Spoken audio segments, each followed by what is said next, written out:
Comics are also related to poetry.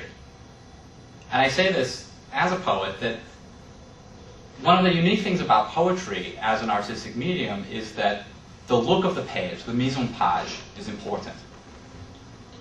You don't always start the lines, on the left. Now, when you do fiction, for example, you might have a space between paragraphs. There might be different formatting that a different publisher might choose. But essentially, it looks the same. It's big blocks of text. Poetry is unique in that the look of the page is important. Comics are similar.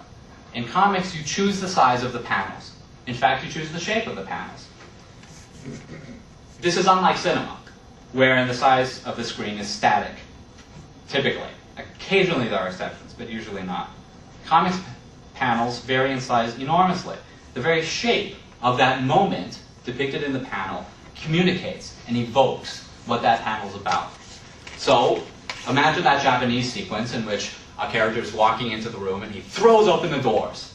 Well, that dramatic moment is a full page, and he's throwing open the doors. And then he might look at somebody, and that's a smaller panel. To communicate the emotion of the scene, the breaks between the panels might be diagonal, not even and ordered, but to give you a sense of things being off kilter, of the emotion of that scene. Large panels are often used for more important moments, and characters can jut out of panels. We've already talked about how a panel can communicate more than a moment in time, but sometimes a character is standing in a panel, the background is there, but say the character's torso and upper body or head or whatever is sticking out. Or when I'm holding a gun at someone, the gun is sticking out of the borders of the panel and interrupting the next panel. When you start thinking about what this means, this is very complex. I mean, imagine having one frame of a movie sticking into another frame. You can't do these things in motion pictures. You can do them in comics. This is something that makes the medium unique. You also have inset panels in comics. What I mean is a panel inside a larger panel, sort of like split screens in film, except again, because it's literature, you read it at your own pace. Presumably that inset panel takes place in the next narrative moment, or does it take place simultaneously? Well, you have to decide. You have to do that work as a reader to construct the meaning, to construct the time. And this is also very unique. You also have the notion of pages as panels, or meta-panels. Will Eisner, who I mentioned before, was wonderful at this.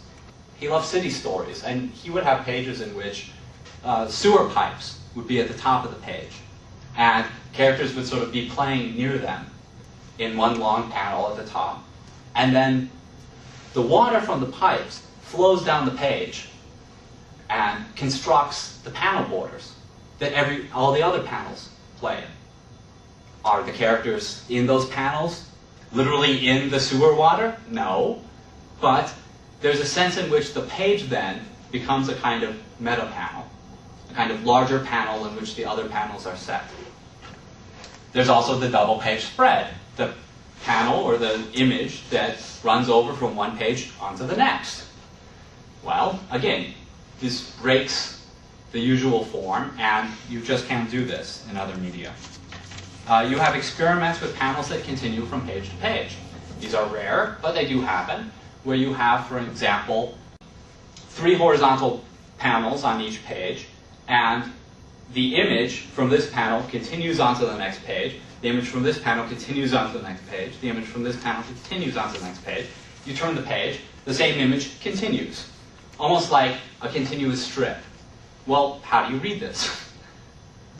Do you read the page as the unit? Do you read the book as the unit?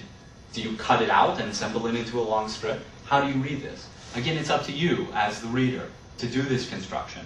And this is something you obviously can't do in other media.